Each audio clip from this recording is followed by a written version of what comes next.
Hello दोस्तों, मैं Manvendra sir Study24 SPN में आपका स्वागत करता हूं। दोस्तों, आज मैं आपको राज्य की कार्यपालिका के बारे में बताऊंगा।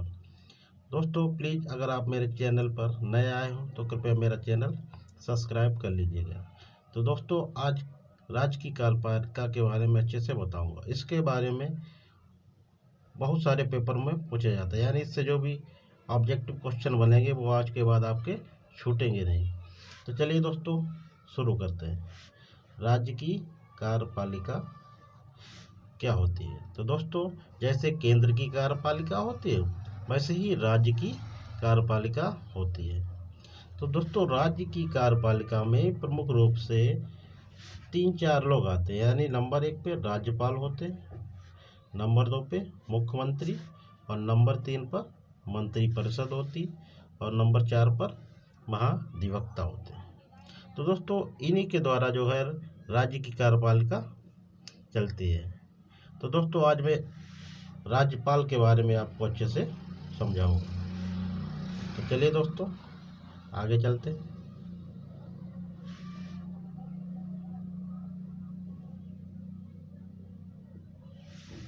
बात करते हैं दोस्तों राज्यपाल यानी गवर्नर। तो राज्यपाल के बारे अनुच्छेद 153 कहता है, यानी अनुच्छेद 153 के तहत राज्य का एक राज्यपाल होगा और एक से अधिक राज्यों के लिए एक ही राज्यपाल नियुक्त किया जा सकता। कहने का मतलब दोस्तों ये है कि एक राज्यपाल या तो एक राज्य का राज्यपाल होगा या उसे अन्य राज्य भी दिए जा सकते हैं, यानी 2 राज्य का या 3 राज्य का राज्यपाल भी हो सकता है।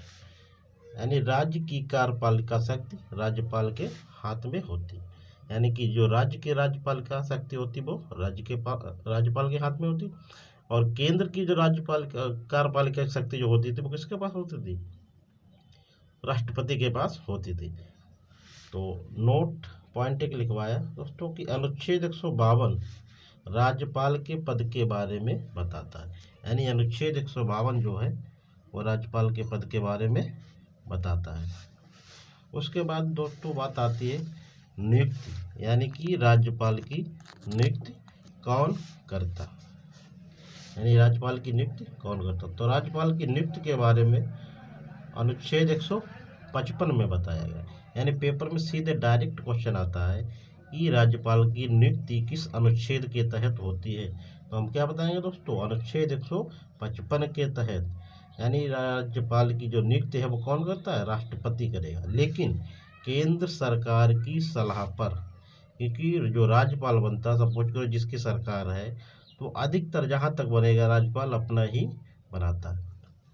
तो चलिए दोस्तों, आगे चलते हैं।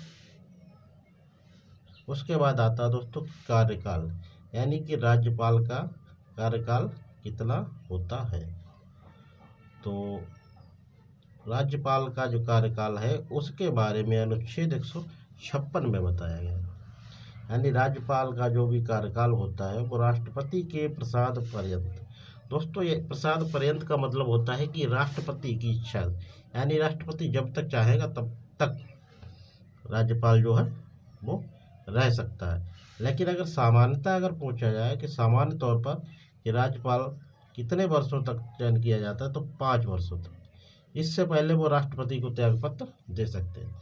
तो दोस्तों, अगर पेपर में क्वेश्चन आता है कि राज्यपाल का कार्यकाल कितना है और उसमें अगर ऑप्शन है राष्ट्रपति के प्रसाद पर्यंत, तो हम लगाएंगे राष्ट्रपति के प्रसाद पर्यंत। लेकिन अगर राष्ट्रपति के प्रसाद पर्यंत नहीं है, उसमें लिखा है 5 वर्ष या 10 वर्ष या 5 वर्ष या 2 वर्ष, तो हम लगाएंगे 5 वर्ष। तो दोस्तों, इस पर ध्यान रखना है आपको।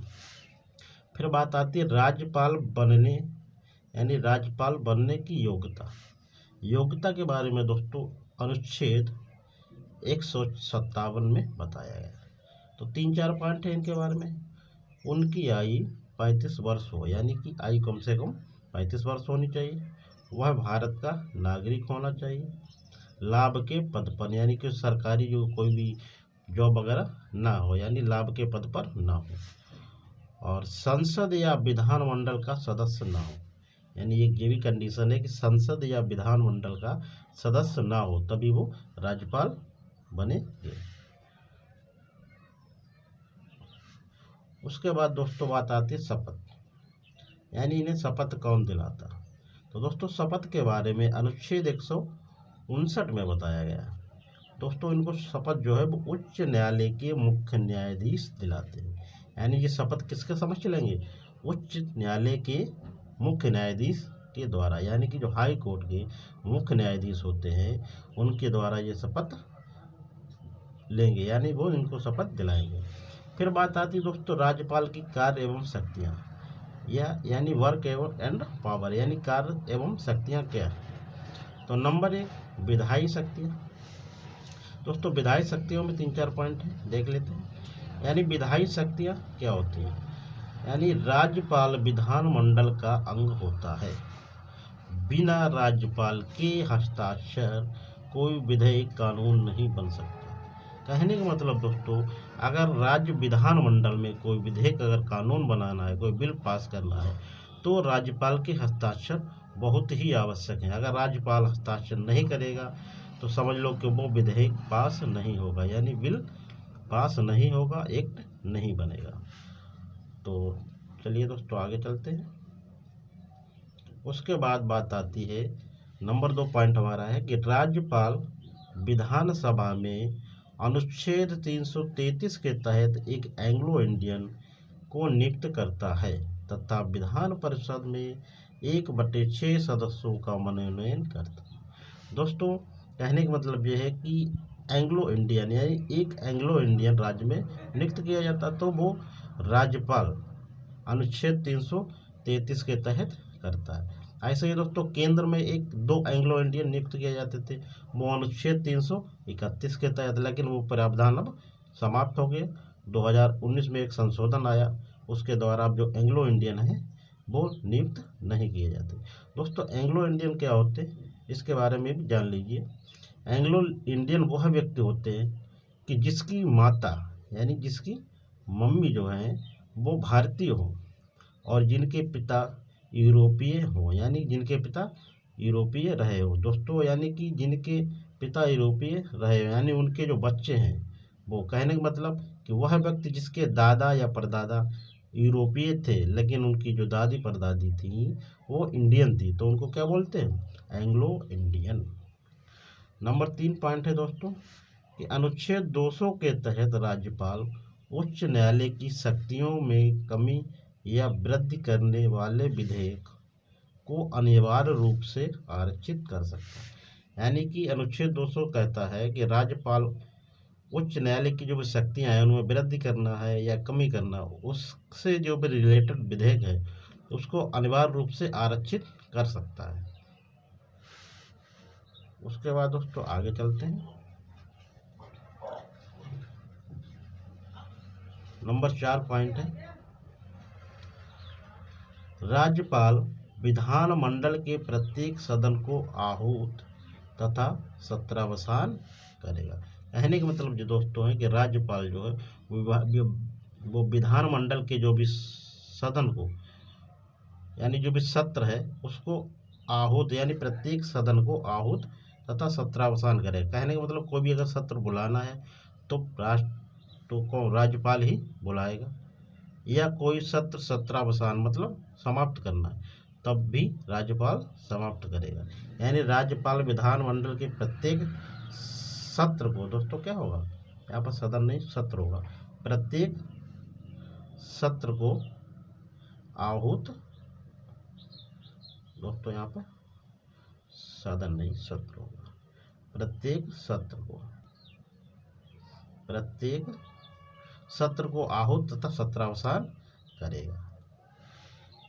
उसके बाद बात आती है प्रशासनिक कार्य, प्रशासनिक शक्तियाँ, यानी राज्यपाल की प्रशासनिक शक्तियाँ क्या है।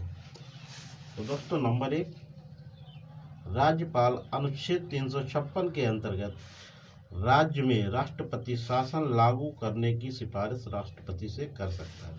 यानी राज्यपाल जो है वो अनुच्छेद 356, दोस्तों राज्य में जो आपातकाल लगता है वो अनुच्छेद 356 के अंतर्गत लगता है। तो राष्ट्रीय आपातकाल लगाने के लिए राज्य में जो आपातकाल लगेगा उसके अंतर्गत राष्ट्रपति से वो क्या कर सकता है, सिफारिश कर सकता है। नंबर 2 पॉइंट है, राज्य स्तर पर महत्वपूर्ण पदों की नियुक्तियां राज्यपाल करता है।